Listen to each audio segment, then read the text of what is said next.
The Kurdaitcha, a story by Creepy Oz. This is a pretty short story, and a simple enough tale at that. But it's something that's stuck with me for 30 years now. The year was 1994. I was in 7th grade at the time, along with my cousins Carlos, Chanel, and Shayla.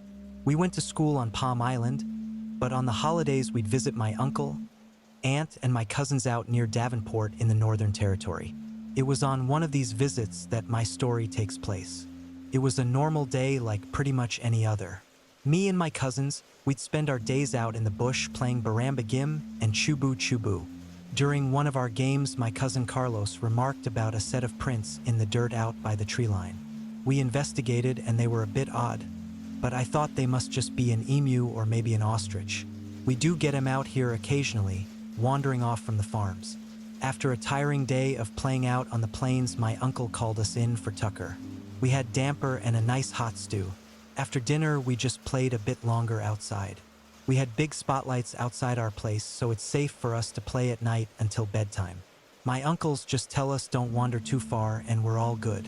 So we played another few rounds before we end up getting tired and make our way inside for bedtime. The way our house out there set up is we got the living area and the kitchen on the ground floor and also a bathroom and toilet down there. Upstairs, there's Auntie and Uncle's room off to the right and my other uncle's room on the left. Down the hall is a really big bedroom with bunk beds for all us kids. Back then, we had a telly set up in there with Super Nintendo, so we never really got much sleep after we went to bed. We were up late that night playing games when we hear the dogs start barking really loud out the front of the house, around where we were playing earlier. And something else. Something howling back at the dogs from out bush, maybe a dingo or something. We do get dingoes out there, so I quickly run downstairs to grab the dogs and bring them inside. I went out and grabbed them and, true God, I've never seen them so scared like they were that night.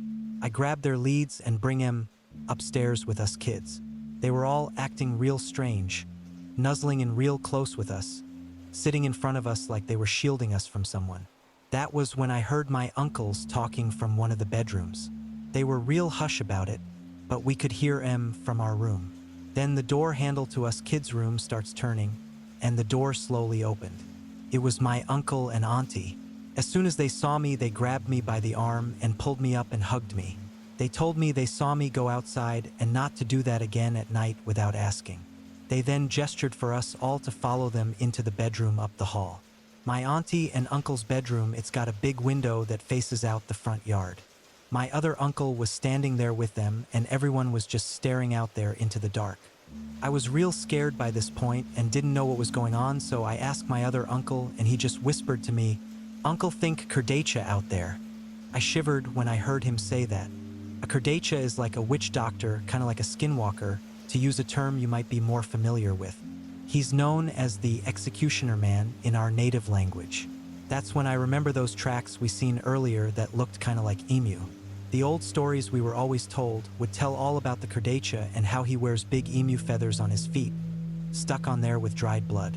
We can't really see anything out there in the dark, so my uncle tells one of the kids to run downstairs and turn on the floodlights. My cousin runs down there, and a minute later the floodlights come on. Right there, in the middle of the front yard, was a huge-looking dingo. That's not what scared me that time, though. What scared me was the fact this dingo was standing up on his back legs, the legs all straightened out and thick like a person's. On his feet, big thick feathers. He just stares right at that window. It took us a few seconds of shock, but my uncle quickly shuts the curtains and tells us to get down on the ground. The Kurdaitcha had a bone in his hand, and my uncle said no doubt if we stayed there a minute longer, he would have started pointing the bone at us. Point the bone is an ancient ritual in our culture. It is evil magic and it is forbidden. It's carried out with a long, sharp bone. When it's pointed at your enemies, they die. Might take a week, might take a year, but they always die. What scares me most about what happened that night isn't seeing the thing standing there in the yard, and it wasn't the bone in his hand. Although I'm thankful for my uncle's quick thinking. Nah, what scares me most is thinking back to when we were playing in the yard and walking right over to that dark tree line looking at those fresh tracks. He could have been right there the whole time. And later that night, when I run out to grab the dogs, for sure he was right there near me, looking right at me. I was totally exposed and vulnerable, and I didn't even know it. The land out here can be a scary place. There's unseen things in the outback that we don't understand and could never understand. But they see us clear as day, and some of them haven't learned to tell the difference between friend and foe. Please like and subscribe if you are enjoying the stories. It helps a ton and it's free. Story from James K006. I've lived in my house for 5 years. It's an old place, built in the early 1900s, with all the charm and creaks you'd expect from a century-old home. The basement has always freaked me out a bit. It's cold, damp, and smells faintly of mildew. But I'd never paid it much attention beyond the occasional trip to store boxes or grab tools. Until last week. I was moving some old furniture when I noticed a draft. At first, I thought it was just the basement being drafty as usual. But then I realized it was coming from behind one of the shelves. The air was colder, almost icy. Curious, I pulled the shelf away from the wall, and that's when I saw it. A small wooden door, barely taller than a crawlspace hatch, covered in peeling paint. I stared at it for a long time. It wasn't on the house inspection report when I bought the place, and I had never noticed it before. It had no handle, just a keyhole. I should have stopped there. I should have walked away, but I didn't. Instead, I grabbed my toolbox, picked the lock, thank you, YouTube tutorials, and swung the door open. Behind it was a narrow stone staircase, spiraling down into darkness. The air that rushed out smelled wrong, damp, metallic, and faintly sweet, like rotting fruit. Against every ounce of better judgment, I grabbed a flashlight and started descending. The steps felt endless. The farther I went, the more the walls seemed to close in. When I finally reached the bottom, I found myself in a small, circular chamber made of smooth stone. In the center was a well. It looked ancient, the edges worn smooth as if by centuries of use. Here's where it gets weird. As I shined my flashlight around, I noticed something scratched into the walls. Words, over and over, the same phrase, "Do not look down." I backed away from the well, heart pounding. But then I heard it, a soft, wet sound, like something shifting in the water. My flashlight flickered, and in the brief darkness, I swear I heard a whisper, faint, like it was coming from miles below. "Help me." I should have run. I should have bolted back up the stairs and sealed the door forever. But something about that voice, it didn't sound threatening. It sounded desperate. Against my better judgment, I leaned over the well and aimed my flashlight down. The beam barely reached the water. It was black and still, reflecting nothing. But as I stared, the surface began to ripple. Slowly, something started to rise. First, I thought it was a person. A head, pale and smooth, breaking the surface. Then I saw the eyes, round, lidless, and too large for its face. Its mouth was wide, filled with needle-like teeth, and it was smiling. The whisper came again, louder this time. "Help me." I don't remember running back up the stairs. I don't remember sealing the door or pushing the shelf back in place. But I must have, because when I came to, I was sitting on my kitchen floor, shaking, the basement door locked tight. Since then, I've heard noises at night, soft scratching, like something trying to find its way out. Last night, I found muddy footprints leading from the basement door to my bed. I haven't been back down there. I don't think I ever will. But the scratches are getting louder, and I can't help but notice they're starting to sound like words. "Help me."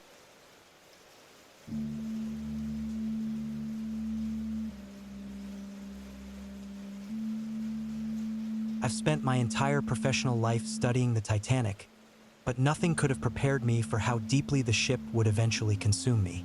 My name is Dr. Michael Hartley, and I'm a maritime historian specializing in the RMS Titanic. For 20 years, I've dedicated my life to understanding every minute detail of that tragic voyage. The passengers, the crew, the intricate social dynamics, the fatal design flaws. What began as academic fascination gradually transformed into an obsession that would ultimately unravel my entire perception of reality. The artifact came from a private collection in Southampton. An elderly collector, Harold Jameson, had contacted me after hearing about my reputation. He claimed to have something unusual, personal effects recovered from the wreckage that had never been properly documented. Most researchers would have been skeptical, but my hunger for untold stories always outweighed my caution. When the package arrived, it was surprisingly modest. A small leather satchel, water-stained and fragile, contained what appeared to be personal documents, a tarnished locket, and a small fragment of fabric. The moment my fingers brushed against the items, something felt different. A chill ran down my spine that had nothing to do with the room's temperature. The fabric was what caught my attention first. A small, roughly triangular piece of third-class passenger clothing, coarse, dark wool with intricate stitching. As I examined it under my magnifying glass, the edge unexpectedly caught my skin. A thin, precise cut opened across my palm, tiny droplets of blood immediately welling up. I should have cleaned the wound immediately. I should have been more careful. But something about the artifact held me transfixed. The blood seemed to absorb into the fabric. Not seep, not stain, but absorb like the material was drinking it. For a split second, I could have sworn the fabric's color deepened, becoming richer, more vibrant. That was the first moment I heard the whispers, faint at first, so quiet I initially thought it was the wind or the ambient noise of my study. Fragmented words in a language that felt both foreign and intimately familiar. Desperate, terrified, no escape, water rising. God help me. I dismissed it as imagination, exhaustion from weeks of intense research. But as the days progressed, the whispers became more persistent, more defined. By the third night, I knew something fundamental had changed. The dreams began, vivid, horrifyingly detailed nightmares that felt less like dreams and more like memories. I wasn't just observing, I was experiencing. I was Thomas Riley, a 22-year-old Irish immigrant from a small village outside Dublin, third-class passenger, dreaming of a better life in America, scraped together every penny for that ticket on the Titanic. In these dreams, these memories, I could feel the cramped conditions of steerage, the smell of unwashed bodies, the constant background noise of children crying, adults speaking in a dozen different languages, the hope, the desperation, and then the ice. The first impact was nothing like the dramatic Hollywood depictions. A subtle shudder. Most passengers didn't even realize something was wrong. But Thomas knew. Something in his bones understood the terrible mathematics of what was happening. Water, cold, rising. Panic would come later. First would be the terrible, suffocating realization of doom. Each night, the dreams grew more intense, more real. I would wake up drenched in sweat, my lungs burning, convinced I was drowning. My sheets would be damp, smelling of salt and industrial coal smoke. Something was happening to me, something I couldn't explain. The cut on my hand didn't heal properly. What began as a simple wound transformed into something different. The skin around the cut remained perpetually raw, with an iridescent quality that shifted colors when caught in certain light. Blues and grays like deep ocean water. Sometimes, if I stared too long, I could swear the wound moved not visibly, but with a subtle internal rippling. My research became increasingly erratic. Colleagues noticed the change. Dr. Elizabeth Moreau, my longtime research partner, approached me during a conference, her concern etched deep in the lines of her face. "Michael, you look terrible," she said, not unkindly. "When was the last time you slept?" I couldn't tell her about the dreams, about Thomas, about the memories that weren't mine. The artifacts from the Southampton collection began to consume my every waking moment. I cataloged them obsessively, discovering minute details that had escaped previous researchers. A ticket stub with a partial fingerprint, a fragment of a letter, water-damaged but still partially legible, a brass button from a third-class steward's uniform. Each item seemed to pulse with an energy I couldn't explain. The whispers grew stronger. During the day, they were subtle, background noise that could be mistaken for the hum of fluorescent lights or the distant murmur of traffic. But at night, they became a symphony of terror. Hundreds of voices, overlapping, desperate. The water, can't breathe, too cold. I started keeping a journal, not for academic purposes, but as a desperate attempt to maintain my sanity, to track the progression of whatever was happening to me. Entry, October 17th. The dreams are becoming more specific. I'm not just experiencing Thomas's memories. I'm beginning to understand his entire life, his hopes, his fears, the smell of his mother's bread, the calluses on his hands from working the fields, the weight of his single best suit purchased specifically for the journey to America. I know the exact moment he realized the ship was doomed. It wasn't a sudden revelation, not a dramatic moment of terror, just a slow, terrible understanding that crept into his consciousness like ice-cold water. The cut on my hand started to change. Small, intricate patterns began to emerge around the wound. Patterns that looked like nautical maps, like the complex network of corridors inside the Titanic. Thin, blue-gray lines that seemed to move when I wasn't directly looking at them. My sleep became a battlefield. One moment I was Dr. Michael Hartley, respected historian, meticulous researcher. The next I was Thomas Riley, poor, desperate, trapped. The boundary between us was dissolving, and something else was emerging, something that had been waiting, buried deep beneath the cold Atlantic waters for over a century, something that wanted to be remembered. By November, I was losing myself. My apartment became a sprawling archive of Titanic ephemera. Walls covered in maritime maps, passenger lists, and photographs. But these weren't just historical documents anymore. They were alive. The photographs, God, the photographs. Third-class passengers frozen in sepia-tone moments would shift when I wasn't looking directly at them. Faces would turn slightly. Eyes would follow me. Not all of them, just select images. Always the ones showing people who would die that night. Thomas's memories were no longer confined to dreams. I could taste the salt water during faculty meetings, feel the impossible cold of the Atlantic while lecturing about maritime engineering. Sometimes, mid-sentence, I would forget who I was. Was I the professor or the desperate young immigrant clutching a wooden panel in freezing water? The wound on my hand had become a map. Literally. Intricate blue-gray lines now formed a precise topographical representation of the Titanic's lower decks. If I traced the lines with my finger, I could feel the ship's internal layout, could sense the exact location of each corridor, each compartment, the precise angles where water would first breach the hull. Dr. Moreau stopped calling. My department chair suggested a sabbatical.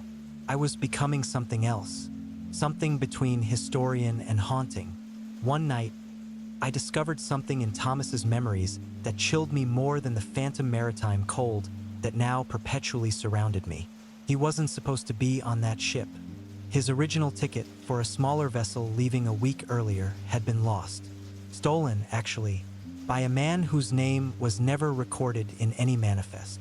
A man whose face Thomas remembered with a strange, specific terror. A man who seemed to know what was coming. The whispers grew more insistent, no longer just memories of terror and drowning. Now they carried something else. A warning. He is coming. He has always been coming. I realized then that the haunting wasn't about the ship. It was about something much older, much darker, and I was just beginning to understand.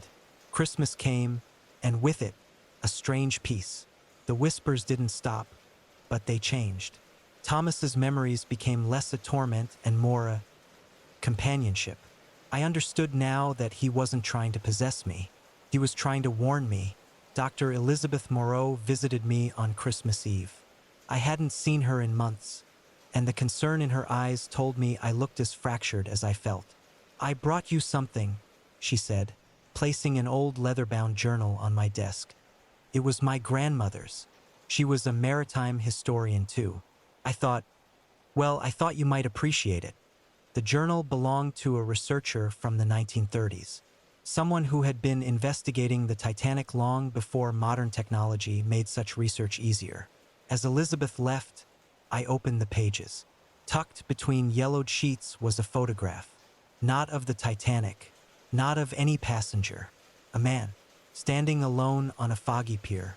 His face, partially obscured, but familiar in a way that made the hair on my neck stand up. The man from Thomas's stolen memory. That night, the wound on my hand, now a living map of maritime tragedy, began to speak differently. No longer desperate whispers of drowning, but something more measured, more intentional. Some stories are meant to be remembered. Some warnings must be carried. I understood then that Thomas's spirit wasn't a victim. He was a guardian. The cold that had haunted me for months began to recede. Not completely, but enough that I could breathe. Enough that I could think clearly. Outside my window, snow fell. Pure. Silent. And for the first time since touching that artifact, I felt something like hope. The story wasn't over, but I was no longer afraid. At least, not completely.